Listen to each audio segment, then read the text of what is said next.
नमस्कार। आज हम इस वीडियो में बात करेंगे सिंगल गर्ल चाइल्ड स्कॉलरशिप जो कि सीबीएसई के द्वारा हर साल दी जाती है। ये वीडियो सीबीएसई स्कूल्स के प्रिंसिपल्स और उनके टीचर्स के लिए बहुत ही लाभकारी होने जा रहा है। साथ ही साथ ये वीडियो उन पेरेंट्स के लिए लाभकारी होगा जिनको सिर्फ एक बेटी है, और उन बच्चियों के लिए भी बड़ा लाभकारी है जो अपने पेरेंट्स की सिंगल गर्ल चाइल्ड है। इस विषय पर, स्कॉलरशिप्स के विषय पर हमारे देश में बहुत सारे लोगों को जानकारी नहीं होती है। हम लोग समझते हैं कि सीबीएसई सिर्फ एक एग्जामिनेशन कंडक्टिंग बॉडी है, बट बच्चों के लिए स्कॉलरशिप्स भी देती है। तो आइए हम देखें इस वीडियो में क्या क्या देखेंगे।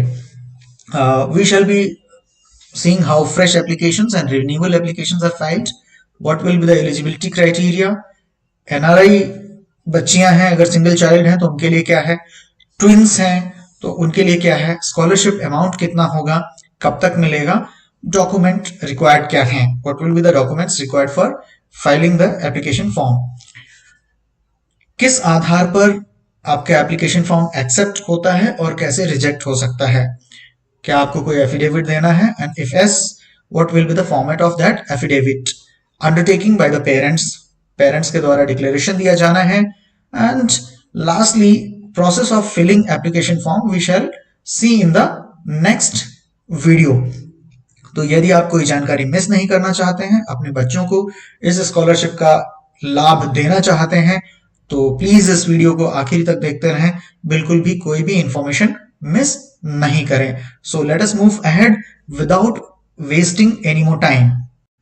So let us see the public notice given by CBSE regarding merit scholarship schemes for single girl child. The Central Board of Secondary Education invites online applications from eligible students who have passed class 10th examination 2020 from the CBSE affiliated schools for the following scholarship schemes. Note करने वाली बात यह है कि online applications मंगाई गई हैं। दो तरीके की स्कॉलरशिप्स हैं। पहली फ्रेश स्कॉलरशिप है एससीजी के अंतर्गत, जो क्लास 10th पास की सिंगल गर्ल चाइल्ड है क्लास 10th 2020 एग्जामिनेशन में, और दूसरा renewal of online application of CBSE merit scholarship scheme for single girl child 10th pass awarded इन 2019। यानी जिन बच्चियों ने, सिंगल गर्ल चाइल्ड ने 2019 में क्लास 10th पास किया था, वो रिन्यूअल के लिए एप्लीकेशन दे सकते हैं। देखने की बात यह है कि लास्ट डेट जो है ऑनलाइन एप्लीकेशन की है वो 10th दिसंबर।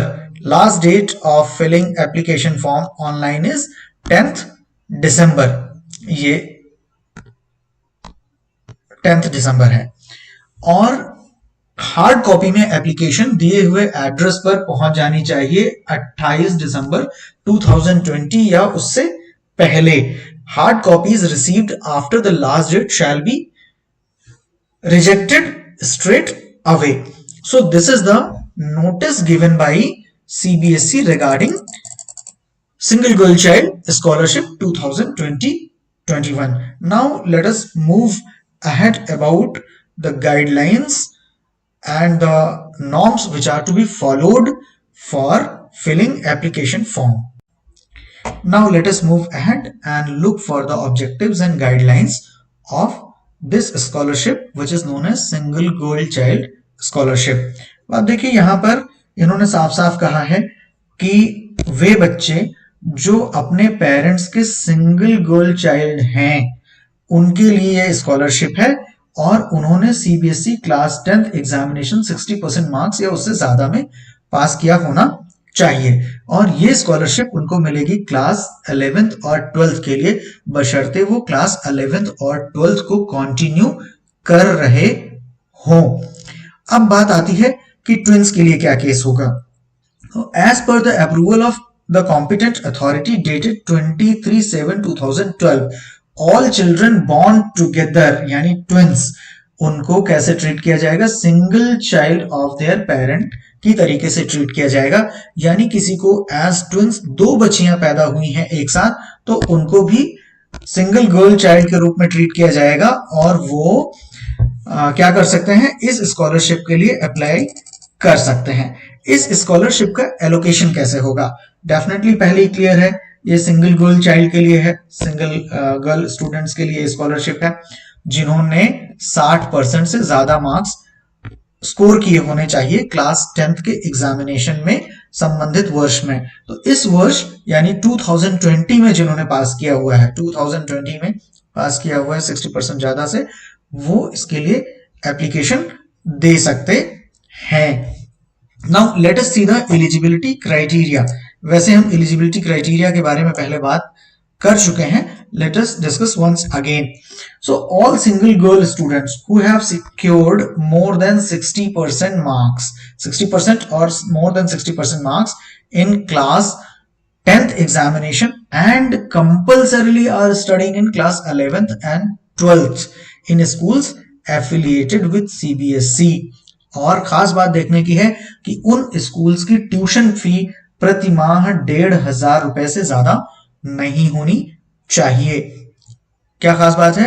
ये ऐसे स्कूल्स में पढ़ रही हो ये सिंगल गर्ल चाइल्ड जिनकी फी 1,500 रुपए प्रति माह से ज्यादा नहीं होनी चाहिए, और आने वाले 2 सालों में ऐसे स्कूल्स की फी 10% से ज्यादा नहीं बढ़नी चाहिए। This is the criteria. यानी यहां पर केंद्रीय विद्यालय में जाने वाली बच्चियां और नवोदय विद्यालय में जाने वाली बच्चियां, साथ ही साथ ऐसे प्राइवेट स्कूल्स में जाने वाली बच्चियां, पढ़ने वाली बच्चियां जिनकी प्रति माह फीस, ट्यूशन फीस 1,500 रुपए से ज्यादा नहीं है, वो अप्लाई कर सकते हैं।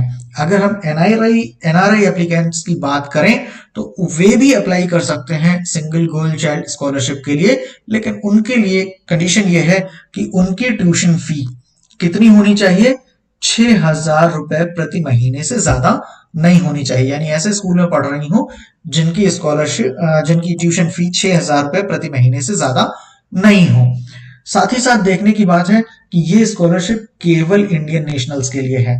यानी अगर आप किसी और कंट्री की नेशनैलिटी हासिल कर चुके हैं, भले आप बांग्लादेश हो या भले आप नेपालीज हो या भूटानी हो, उनको किसी को नहीं मिलना है, ये सिर्फ और सिर्फ इंडियन नेशनल्स को ही मिलना है।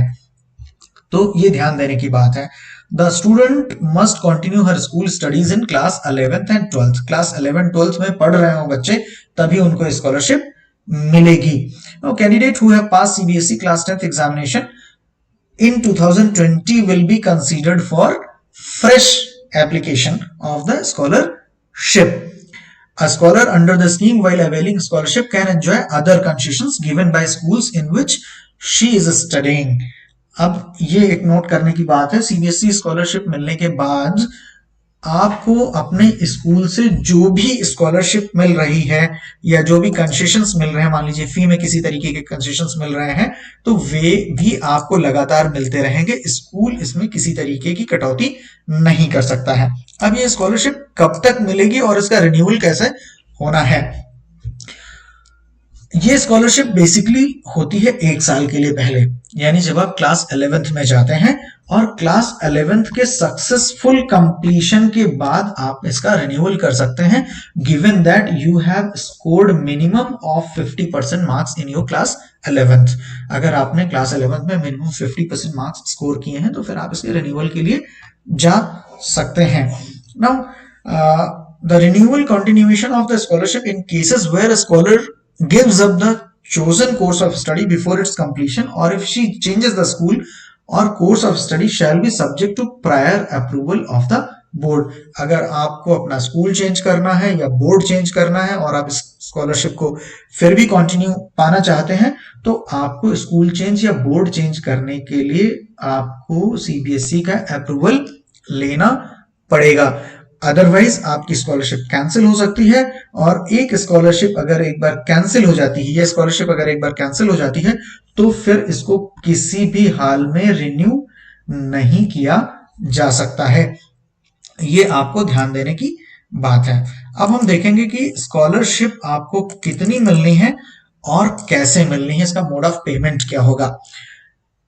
500 रुपीज पर मंथ, यानी 11th और 12th में आपको 500 रुपीज पर मंथ स्कॉलरशिप मिलेगी, जिसका पेमेंट केवल ईसीएस या नेफ्ट के जरिए होगा। यानी जो इलेक्ट्रॉनिक पेमेंट गेटवेज हैं उनके थ्रू ही हो सकता है। इसके अलावा कोई दूसरा माध्यम नहीं, कैश या चेक के जरिए नहीं मिलेगी। सिलेक्शन प्रोसीजर क्या है? सिंपल, आपने क्लास 10th पास किया होना चाहिए सीबीएसई से और मिनिमम 60% मार्क्स आपने अचीव किए हो।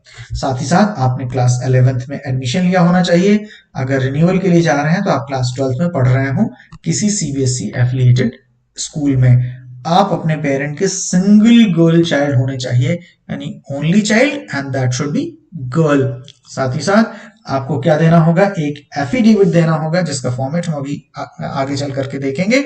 लेकिन ये एफिडेविट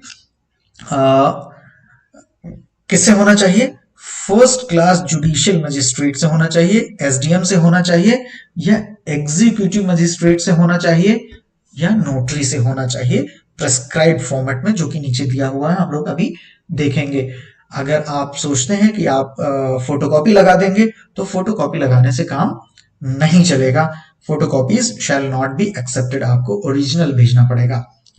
एंड वन अंडरटेकिंग देनी होगी, जिसको कि अपने स्कूल प्रिंसिपल से आपको अटेस्ट कराना होगा। जिस स्कूल में आप पढ़ रहे हैं क्लास 11th या 12th, उस स्कूल के प्रिंसिपल से आपको अटेस्ट कराना होगा। कंडीशन है, ये समझने की बात है कि आपके स्कूल की ट्यूशन फी प्रति माह 1,500 से ऊपर नहीं होनी चाहिए। इन क्लास 10th में 1,500 रुपए प्रति माह से ऊपर की ट्यूशन फी नहीं होनी चाहिए। और क्लास 10th 11th में भी केवल 10% का इंक्रीमेंट लगा होना चाहिए फी में। अगर हम जुरिस्डिक्शन की बात करें, किसी तरीके का विवाद उत्पन्न होता है तो only courts situated in New Delhi shall entertain the case, they shall be only entitled to deal with the case. Now renewal की अगर हम बात करते हैं कि रिन्यूअल एप्लीकेशन कैसे भरना है, तो अभी हम ऊपर बात कर चुके हैं। सिंगल गर्ल चाइल्ड होना चाहिए, उसको क्लास 11th में पढ़ते हुए रहना चाहिए, पास कर लेना चाहिए क्लास 11th को मिनिमम 50% मार्क्स के साथ में, और प्रमोट होना चाहिए क्लास 12th के लिए, और क्लास 12th की स्टडी उसको कंटिन्यू करते रहना चाहिए। यहां पर भी कंडीशन है कि उन्होंने जब क्लास 10th पास किया हो तो उनकी पर मंथ ट्यूशन फी 1500 से ज्यादा नहीं होनी चाहिए, और कमिंग 2 ईयर्स में फी का इंक्रीमेंट जो है वो 10% से ज्यादा नहीं होना चाहिए। रिन्यूअल के बाद भी स्कॉलरशिप मिलेगी कितनी? 500 रुपए प्रति माह। और इसके लिए आपका बैंक अकाउंट होना चाहिए, उसका सही बैंक अकाउंट होना चाहिए, उसका सही अकाउंट नंबर, आरटीजीएस नेफ्ट का जो कोड होता है जिसको हम आईएफएससी कोड कहते हैं, उस आईएफएससी कोड को आपको शेयर करना होता है। And applicant has to compulsorily signed all the documents. अगर आप साइन नहीं करते हैं तो आपके फॉर्म को सीधे सीधे रिजेक्ट कर दिया जाएगा। अटेस्टेशन की बात करते हैं तो आपको अपने जो प्रेजेंट स्कूल है वहां के प्रिंसिपल से आपको अपने अंडरटेकिंग की और फॉर्म को अटेस्ट कराना होता है। क्या डॉक्यूमेंट्स चाहिए? अगर आप रिन्यूअल के लिए अप्लाई कर रहे हैं तो क्लास 11th की मार्कशीट जो कि आपने 2020 में पास किया हो, आधार नंबर अगर आपका है, और ये आधार नंबर आपके बैंक अकाउंट से लिंक होना चाहिए, पासबुक की फोटोकॉपी या कैंसिल्ड चेक, ताकि आपका अकाउंट नंबर, बैंक एड्रेस और आपका आईएफएससी कोड वहां से मैच किया जा सके। अगर आपका एप्लीकेशन कंप्लीट नहीं है, इनकम्प्लीट है, तो उसको सीधे सीधे रिजेक्ट कर दिया जाएगा, और इस संदर्भ में किसी भी तरीके का कम्युनिकेशन एंटरटेन नहीं किया जाएगा। अब आते हैं, एक जरूरी चीज देख लेते हैं कि आपको हार्ड कॉपी कहां भेजनी है। तो सबसे पहले तो आपको लिफाफे के अंदर सारी हार्ड कॉपी रखनी है, और उस लिफाफे पे लिखना है application for CBSE merit scholarship for SGC 10th renewal 2019, और उसको भेजना है असिस्टेंट सेक्रेटरी स्कॉलरशिप सीबीएसई शिक्षा केंद्र 2 कम्युनिटी सेंटर प्रीत विहार न्यू दिल्ली 110092।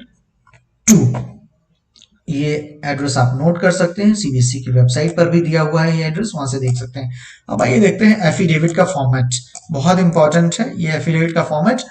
इसमें आपको सबसे पहले देखिए यहां पर भरना है पेरेंट्स नेम, यहां पर क्या आएगा? पेरेंट्स नेम आएगा, और पेरेंट के पिता का नाम, यहाँ पर रहने वाले कहाँ के हैं, और do hereby solemnly affirm and declare as under, अपने बच्चे का नाम यहाँ अपनी बेटी का नाम लिखेंगे, उसकी डेट ऑफ बर्थ लिखेंगे, that I am the father and mother of miss, यानी फिर यहाँ पर अपनी बेटी का नाम लिखेंगे, इज माई ओनली डॉटर। ये देखिए यहाँ पर आपसे डिक्लेरेशन लिया जा रहा है कि ये आपकी ओनली डॉटर है।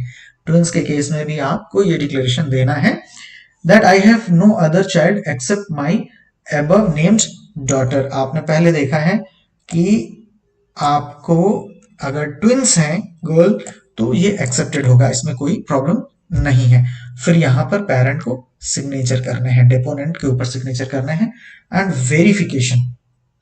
इसके बाद ये वेरिफिकेशन वेरीफाइड एट, जगह का नाम लिखेंगे, यहाँ पर डेट डालेंगे एंड डे ऑफ, यहाँ month and year डालेंगे, and the contents of this affidavit are true and correct and nothing material has been concealed, यानी कुछ भी छुपाया नहीं गया है। और फिर यहाँ पर आप सिग्नेचर कर देंगे। ऊपर जो भी एप्लीकेबल नहीं है उसको आप काट सकते हैं। ये हो गया आपका एफिडेविट। फिर आ जाती है undertaking. This is very much important, this has to be verified by the principal of the school where the girl child is studying. यहाँ पर सब कुछ बहुत इंपॉर्टेंट है। आप देखिए यहाँ पर डालेंगे 2020-21 all columns are mandatorily required to be filled to avail the scholarship. This is also to certify that school name जहां से क्लास 11th पढ़ रहे हैं, affiliated with CBSE, स्कूल का एफिलिएशन नंबर जो स्कूल से आपको मिल जाएगा, और किस क्लास तक एफिलिएटेड है, 10th तक एफिलिएटेड है, 12th तक एफिलिएटेड है। यहाँ आपका स्कूल 12th तक एफिलिएटेड होना चाहिए, और उसका एफिलिएशन कब से कब तक वैलिड है ये इंफॉर्मेशन आपको केवल स्कूल से ही मिलेगी। It is certified that as per school record Kumari, यानी बच्ची का नाम यहाँ पर और उसके पिता का नाम या माता का नाम, is only child of their parent and having no sibling, इनके कोई भाई बंधु और नहीं है। It is certified that Kumari, फिर बच्ची का नाम, पेरेंट का नाम, was a regular student and had passed her class 10th examination academic year 1920 from school name, school का नाम। ये फ्रेश एप्लीकेशन के लिए है क्योंकि 1920 में क्लास 10th पास किया होना वहीं से चाहिए। The tuition fee paid for class 10th was rupees, कितनी फी है, 1500 रुपए प्रति महीने से ज्यादा नहीं होनी चाहिए। अगर यहाँ पर 1500 रुपए प्रति महीने से ज्यादा हुई तो एप्लीकेशन फॉर्म को रिजेक्ट कर दिया जाएगा। She is pursuing her class 11th study from the school name, कहां से कर रही है, and tuition fee being paid for 11th इतनी है इन द एकेडमिक ईयर 2020-21, यानी 1500 रुपए प्रति महीने से 10% से ज्यादा बढ़ी हुई ये फी नहीं होनी चाहिए। It is certified that the affidavit by the parent of single child has been verified by the school and strictly as per format, format के हिसाब से है, ये स्कूल प्रिंसिपल को वेरीफाई करके देना है। यहाँ फिर बच्ची का नाम, यहाँ उसके पेरेंट का नाम, और कितने परसेंट मार्क्स यहाँ क्लास 10th में अचीव किए हैं, कितने परसेंट होने चाहिए थे, 60% से ज्यादा होने चाहिए थे या मिनिमम 60%, और जिस स्कूल से क्लास 10th पास किया हुआ है। उसके बाद थोड़ा सा हम नीचे आते हैं, देखते हैं बैंक अकाउंट नंबर डालना है, IFSC कोड डालना है, बैंक का नाम डालना है, आधार नंबर डालना है, यहाँ फोटो लगाएंगे, फोटो बहुत जरूरी है, लेटेस्ट फोटो होनी चाहिए, प्रिंसिपल का सिग्नेचर, प्रिंसिपल का नाम और स्कूल की स्टैम्प। और इसके बाद कुछ चीजें नोट करने के लिए दी हुई हैं। All the principals of the school head institution are requested to verify and certify the exact details. ये प्रिंसिपल के लिए दिया हुआ है, कोई भी कॉलम आपको खाली नहीं छोड़ना है, अदरवाइज एप्लीकेशन रिजेक्ट कर दी जाएगी। कोई ओवर राइटिंग, कटिंग या करेक्शन नहीं करना है, otherwise the application will be straight away rejected. तो ये थी जानकारी CBSE single girl child scholarship 2020-21 के बारे में। अगले वीडियो में हम इस एप्लीकेशन को कैसे ऑनलाइन फिलअप करना है उस विषय में जानकारी देंगे। तो रेगुलर अपडेट्स के लिए जुड़े रहें हमारे यूट्यूब चैनल महासा के साथ। तब तक के लिए जय हिंद।